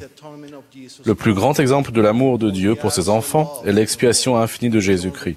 Car Dieu a tant aimé le monde comme l'écrit Jean, qu'il a donné son Fils unique, afin que quiconque croit en lui ne périsse point, mais qu'il ait la vie éternelle. L'amour de Dieu et de son prochain est une caractéristique des disciples de Jésus-Christ. Il y a quelques années, notre petit-fils aîné, José, alors âgé de 4 ans, jouait avec ma femme. Alors qu'ils riaient et passaient un bon moment ensemble, notre petit-fils a demandé à ma femme, « Grand-mère, est-ce que tu m'aimes ?»« Oui, José, je t'aime, » lui a-t-elle répondu. Puis il lui a posé une autre question. « Comment sais-tu que tu m'aimes ?» Elle lui a expliqué ce qu'elle ressentait pour lui et lui a dit tout ce qu'elle avait fait et était disposée à faire pour lui. Plus tard, ma femme a posé à José les mêmes questions, y compris cette demande profonde. « Comment sais-tu que tu m'aimes ?» Dans sa réponse, aussi innocente que sincère, il a dit « Je t'aime parce que je le sens dans mon cœur. » Le comportement empreint d'amour de José à l'égard de sa grand-mère démontre que l'amour est une combinaison d'actions et de sentiments profonds.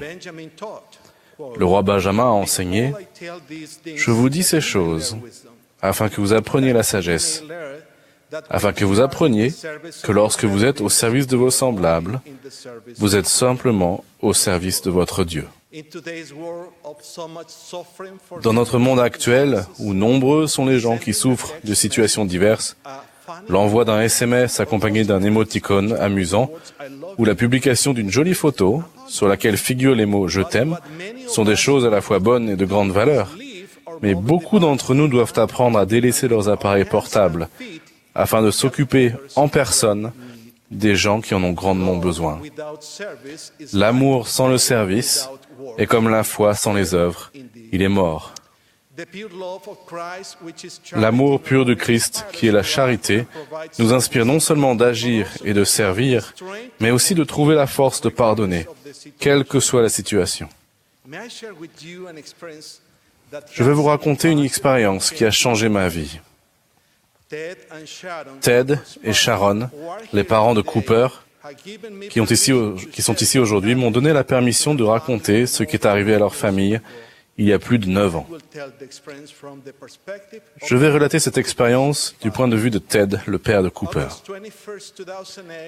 Le 21 août 2008, le jour de la rentrée des classes, les 3 grands frères de Cooper, Ivan, Garrett et Logan, attendaient le car scolaire à l'arrêt de bus. Cooper, âgé de 4 ans, était sur son vélo et ma femme, Sharon, était à pied. Ma femme, qui se trouvait de l'autre côté de la rue, a fait signe à Cooper de traverser. Au même instant, une voiture a tourné à gauche, à basse allure, et a renversé Cooper. J'ai reçu un coup de téléphone d'un voisin me disant que Cooper avait été renversé par une voiture. Je me suis rapidement rendu à l'arrêt de bus pour voir Cooper. Il était allongé sur l'herbe. Il avait du mal à respirer, mais il ne présentait pas de blessure apparente. Je me suis agenouillé à ses côtés et lui ai dit « Tout ira bien, accroche-toi ». À ce moment, mon chef de groupe des grands prêtres, Nathan, est arrivé, accompagné de sa femme. Elle nous a suggéré de donner une bénédiction de la prêtrise à Cooper. Nous avons posé nos mains sur sa tête.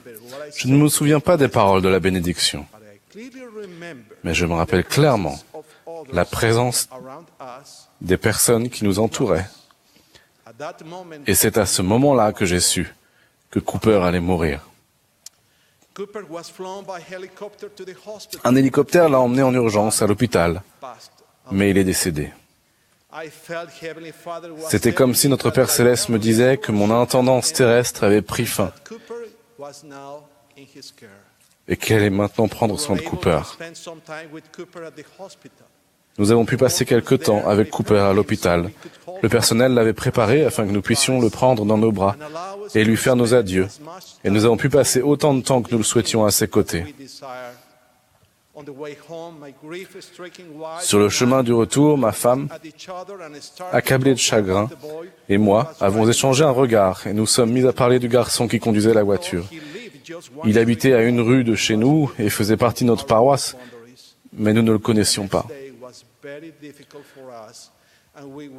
Le jour suivant a été difficile pour nous, car nous étions complètement submergés par le chagrin. Je me suis agenouillé et j'ai adressé à Dieu la prière la plus sincère que j'ai jamais faite. J'ai demandé à mon Père Céleste, au nom de mon Sauveur, de me soulager du chagrin qui m'accablait. C'est ce qu'il a fait.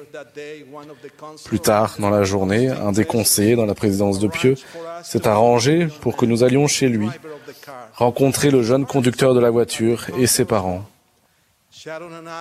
Sharon et moi avons attendu l'arrivée du garçon et de ses parents.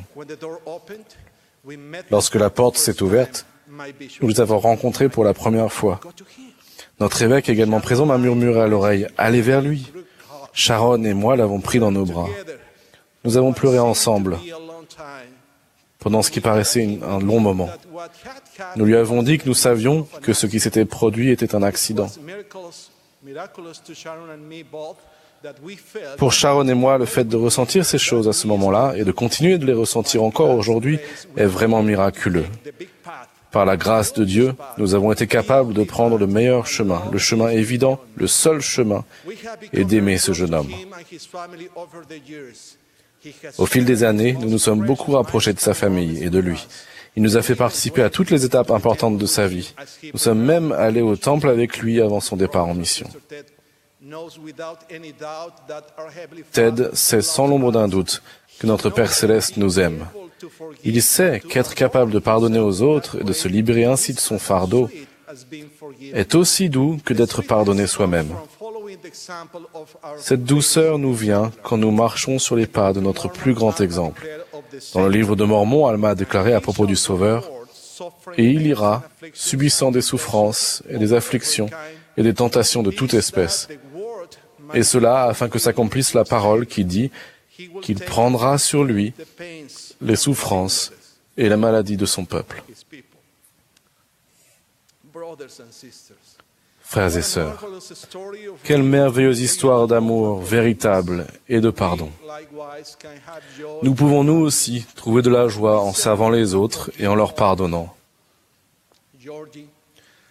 Georgie, un autre de nos petits-fils, demande souvent « Quel genre de famille sommes-nous » Ce à quoi il répond lui-même « Une famille heureuse ». Le président Monson nous a donné le conseil suivant. Examinons notre vie et décidons de suivre l'exemple du Sauveur en étant bons, aimants et charitables. Je sais que notre Père Céleste et son Fils Jésus-Christ nous aiment et ils veulent nous soutenir dans nos efforts pour nous aimer les uns les autres comme ils nous ont aimés.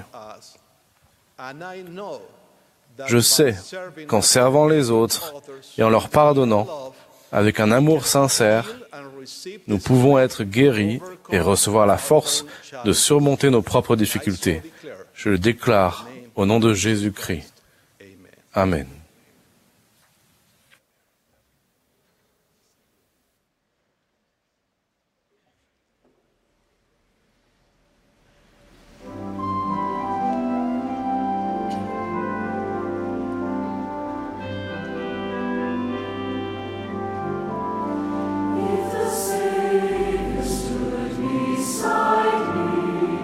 Would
À la fin de cette conférence, nous exprimons nos sincères remerciements à toutes les personnes qui ont travaillé diligemment à la préparation de ces sessions.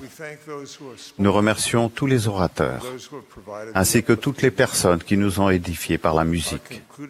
Le dernier orateur de cette session sera Neil Andersen, du Collège des 12 Apôtres.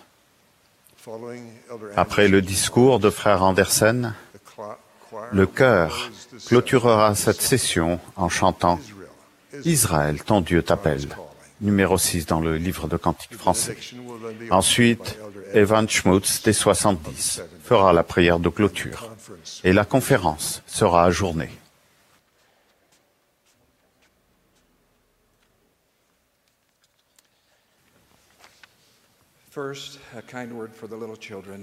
D'abord, un mot gentil pour les petits-enfants.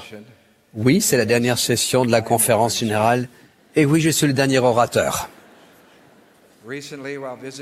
Récemment, pendant que j'étais au temple du centre-ville de Provo, j'ai admiré un tableau intitulé « La première vision de loin ». Il dépeint la lumière et la puissance des cieux au moment où le Père et le Fils sont apparus au jeune Joseph Smith.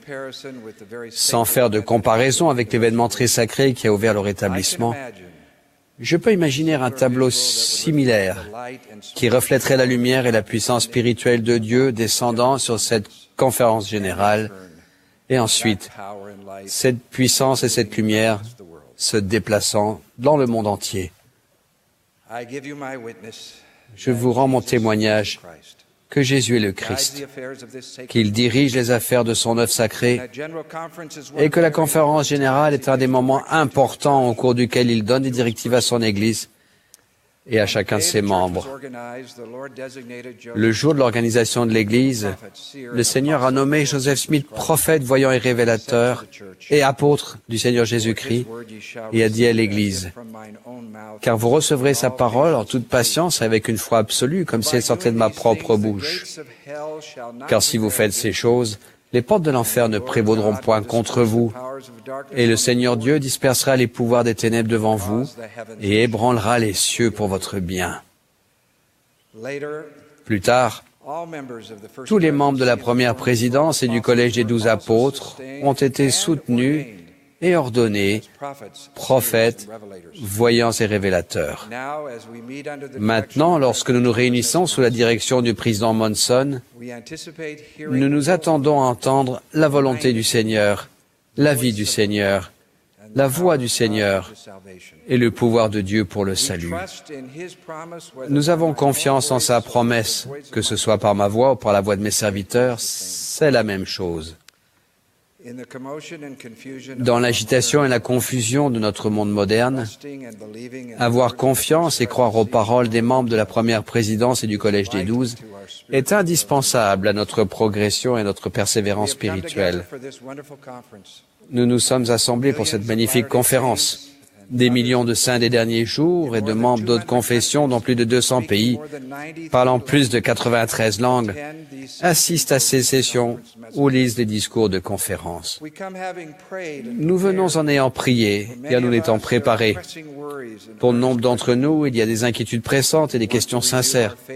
Nous voulons renouveler notre foi en notre Sauveur Jésus-Christ et renforcer notre capacité de résister à la tentation et d'éviter les distractions.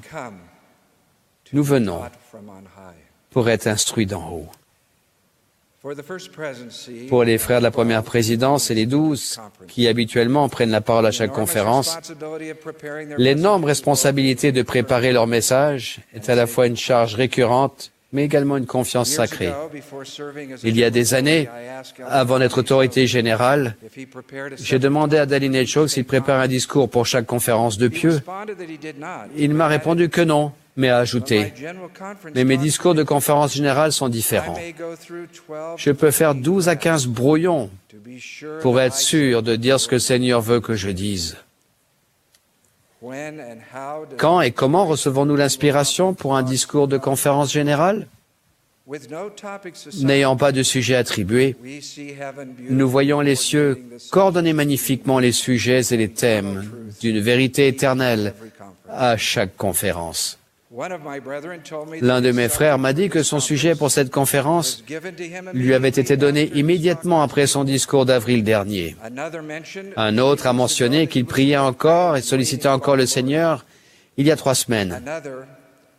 Un autre a répondu qu'il avait fallu 25 ans pour élaborer un discours sur un sujet particulièrement délicat. Parfois, l'idée principale peut venir rapidement, mais le contenu et les détails peuvent exiger une énorme ascension spirituelle. Le jeûne, la prière, l'étude et la foi font toujours partie du processus. Le Seigneur ne veut aucun simulacre qui puisse affaiblir sa voix qu'il veut adresser à ses saints. Les indications pour un discours de conférence générale nous viennent souvent pendant la nuit ou au petit matin, lorsque le discours est loin de nos pensées. Soudain, des idées inattendues et parfois des mots et des expressions précis affluent comme de la révélation à l'état pur. Les messages que vous recevez tandis que vous écoutez peuvent être très littéraux, ou ils peuvent être personnalisés juste pour vous. Il y a de nombreuses années, lors d'une conférence générale, j'ai parlé d'une phrase qui m'était venue à l'esprit lorsque je me demandais si j'étais prêt à faire une mission. La phrase disait « Tu ne sais pas tout, mais tu en sais assez ». Une jeune femme qui assistait à la conférence générale ce jour-là m'a dit qu'elle priait au sujet d'une demande de mariage, et se demandait à quel point elle connaissait le jeune homme. Quand j'ai prononcé les mots « Tu ne sais pas tout, mais tu en sais assez », l'Esprit lui a témoigné qu'elle le connaissait suffisamment bien. Ils sont maintenant mariés heureux depuis de nombreuses années. Je vous promets que si vous préparez votre esprit et venez en vous attendant à entendre la voix du Seigneur, des pensées et des sentiments adaptés spécialement pour vous, vous parviendront. Vous les avez déjà perçus à l'occasion de cette conférence, ou vous les percevrez en étudiant les discours au cours des semaines à venir. Président Monson a dit, « Prenez le temps de lire les messages des conférences, méditez-les. J'ai découvert qu'il y a davantage à gagner de ces sermons inspirés quand je les étudie plus en profondeur. » Les enseignements de la conférence générale sont les remarques que le Seigneur veut que nous étudions pendant les mois à venir. Le berger marche devant les brebis et les brebis le suivent parce qu'elles connaissent sa voix. Souvent, sa voix nous commande de changer quelque chose dans notre vie. Il nous invite à nous repentir. Il nous invite à le suivre. Réfléchissez à ces déclarations faites à cette conférence. Le président Eyring, ce matin, je rends témoignage que Dieu le Père vit et veut que vous reveniez auprès de lui. Nous sommes la véritable Église du Seigneur Jésus-Christ. Il vous connaît, il vous aime et il veille sur vous. Le président Uchtdorf, hier, je témoigne que si nous entreprenons ou poursuivons le voyage incroyable qui mène à Dieu, notre vie sera meilleure et le Seigneur nous utilisera de manière remarquable pour faire du bien à notre entourage et réaliser ses desseins éternels.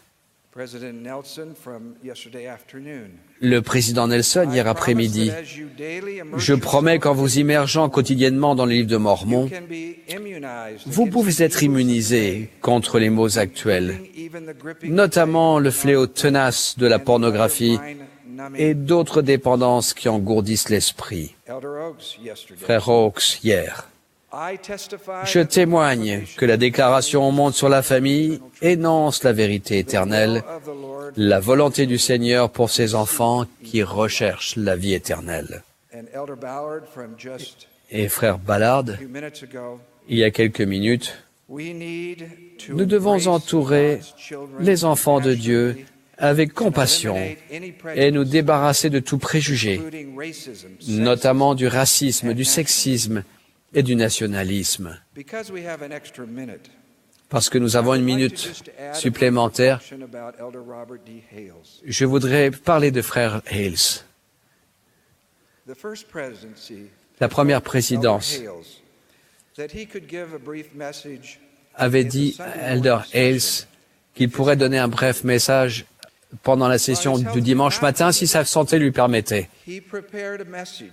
Il a préparé un message qu'il a fini la semaine passée et qu'il a partagé avec moi. Compte tenu qu'il est décédé il y a 3 heures, je partage 3 lignes de ce discours qu'il a préparé en citant Elder Hales. Quand nous choisissons d'avoir la foi, nous nous préparons à être en présence de Dieu. Après la crucifixion du Sauveur, il est apparu qu'à ceux qui avaient été fidèles, selon la façon dont ils avaient vécu dans la condition mortelle. Ceux qui ont rejeté le témoignage des prophètes n'ont pas pu contempler la présence du Seigneur, ni voir son visage. Notre foi nous prépare à être en la présence de Dieu. Comme le Seigneur est bon d'avoir donné le sentiment au président Nelson de quitter rapidement la première session pour se rendre au chevet d'Elder Hales, où il a pu être là avec son épouse merveilleuse, Mary Hales, lorsque Frère Hales a quitté la condition mortelle. Je témoigne que dans cette conférence, nous avons entendu la parole du Seigneur, la voix du Seigneur. Nous ne devons pas nous inquiéter lorsque les paroles des serviteurs du Seigneur vont à l'encontre des courants de pensée du monde et parfois des nôtres. Cela a toujours été ainsi. Je suis agenouillé au temple avec mes frères. J'atteste de la bonté de leur vie. Leur plus grand désir est de plaire au Seigneur et d'aider les enfants de Dieu à retourner en sa présence. Les 70, l'épiscopat, la société de secours, les jeunes filles, la primaire et les autres dirigeants auxiliaires ont également été une immense source d'inspiration supplémentaire, sans oublier la belle musique et les prières réfléchies. Un trésor de révélation divine attend que vous le découvriez dans les messages de la conférence générale. L'épreuve de vérité pour nous est la manière dont nous réagissons à ce que nous entendons, lisons et ressentons. Je vais vous raconter une expérience tirée de la vie du président Nelson, qui illustre de façon de répondre à la parole prophétique. En 79, 5 ans avant d'être appelé comme autorité générale, Frère Nelson assistait à une réunion juste avant la conférence générale. Le président Kimball a exhorté tous les participants à allonger la foulée pour apporter l'Évangile au monde entier. Parmi les pays mentionnés par le président Kimball se trouvait la Chine, au sujet de laquelle il a dit « Nous devrions nous rendre utiles auprès des Chinois, nous devrions apprendre leur langue, nous devrions prier pour eux et les aider. » À l'âge de 54 ans, Frère Nelson a eu le sentiment, pendant la réunion, qu'il devait étudier le mandarin. Bien que chirurgien cardiologue, très occupé, il s'est immédiatement assuré les services d'un professeur. Peu de temps après avoir commencé ses études, le Dr Nelson assistait à un congrès et s'est trouvé de manière inattendue assis à côté d'un éminent chirurgien chinois, le Dr Wu Yingkai. Ayant étudié le mandarin, Frère Nelson a entamé la conversation avec le Dr Wu. Le désir du Dr Nelson d'obéir au prophète a amené le Dr Wu à visiter Salt Lake City et le Dr Nelson à se rendre en Chine pour faire des conférences. et effectuer des opérations chirurgicales. Son amour pour les Chinois et leur amour et leur respect pour lui ont grandi. En février 1985, 10 mois après son appel au Collège des 12, Frère Nelson a reçu un appel téléphonique étonnant de Chine, le suppliant de venir à Pékin pour opérer le cœur défaillant du chanteur d'opéra le plus célèbre du pays. Avec les encouragements du président Hinckley, Frère Nelson y est retourné. Sa dernière opération chirurgicale a été effectuée en République populaire de Chine. Il y a à peine 2 ans, le président Nelson a de nouveau fait l'objet d'une déclaration officielle honorifique, le qualifiant de « vieil ami de la Chine ». Et hier, nous l'avons entendu, à 93 ans, nous parler de la demande du président Monson, adressée à chacun d'entre nous lors de la dernière conférence en avril, d'étudier et de méditer le livre de Mormon chaque jour à l'aide de la prière.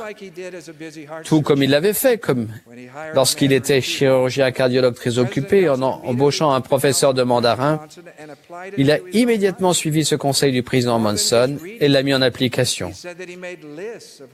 Plus qu'une simple lecture, il a dit qu'il avait dressé des listes de ce qu'est le livre de Mormon, de ce qu'il affirme, de ce qu'il accomplit, de ce qu'il réfute, de ce qu'il clarifie, de ce qu'il révèle. Chose intéressante, comme un deuxième témoin, le président Eyring a également parlé ce matin de l'invitation du président Monson. Il a dit, vous vous souvenez de ces paroles? Comme beaucoup d'entre vous, j'ai considéré que les paroles du prophète étaient la voix du Seigneur à mon attention. Et aussi, comme beaucoup d'entre vous, j'ai décidé d'y obéir. Puissions-nous imiter son exemple dans notre vie. Je vous promets qu'en écoutant, en entendant la voix du Seigneur dans les enseignements de cette conférence générale et en agissant conformément à ses inspirations, vous sentirez la main des cieux sur vous et que votre vie et celle de votre entourage en seront bénies.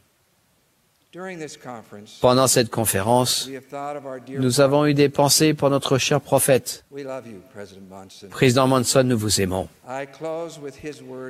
Je conclus en utilisant ses propres mots prononcés à ce pupitre, la bénédiction qu'il voudrait que l'on vous donne aujourd'hui. Il a dit, au moment de quitter cette conférence, je demande pour chacun d'entre vous une bénédiction des cieux. Je demande à notre Père Céleste de vous bénir, vous et votre famille, puissent les messages et l'esprit de cette conférence s'exprimer dans tout ce que vous faites, dans votre foyer, à votre travail, dans vos réunions et dans toutes vos actions. Il a terminé en disant, « Je vous aime. Je prie pour vous. Que Dieu vous bénisse. Que la paix qu'il a promise soit avec vous, à présent et jamais. Au nom de Jésus-Christ. Amen.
Notre cher et bon Père céleste,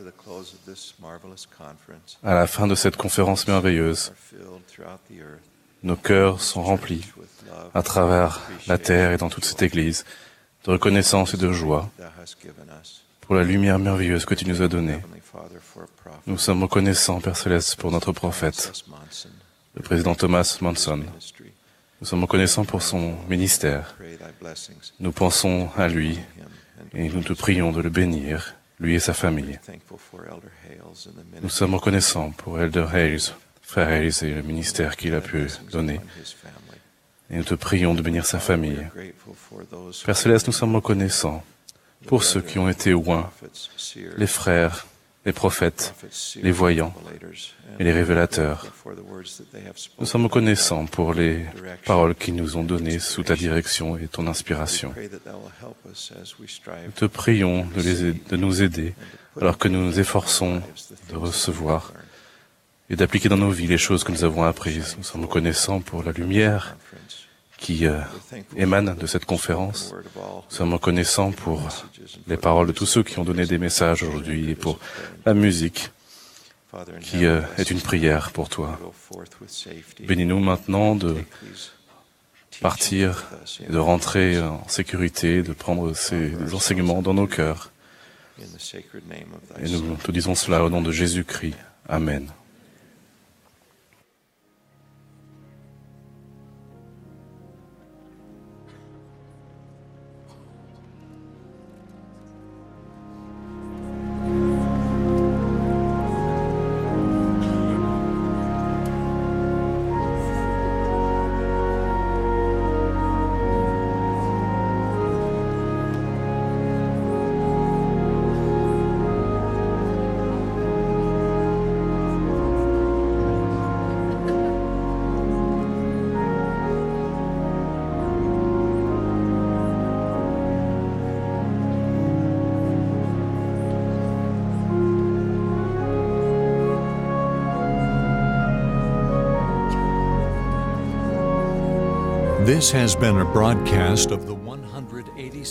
Vous venez d'assister à une session de la 187e conférence générale d'octobre de l'Église de Jésus-Christ des Saints des Derniers Jours. Les orateurs étaient choisis parmi les autorités générales et les officiers généraux de l'Église. La musique est interprétée par le Mormon Tabernacle Choir. Cette émission a été diffusée à titre de service public par Bonneville Distribution. Toute reproduction, enregistrement, transcription ou autre utilisation de cette émission sans autorisation écrite est interdite.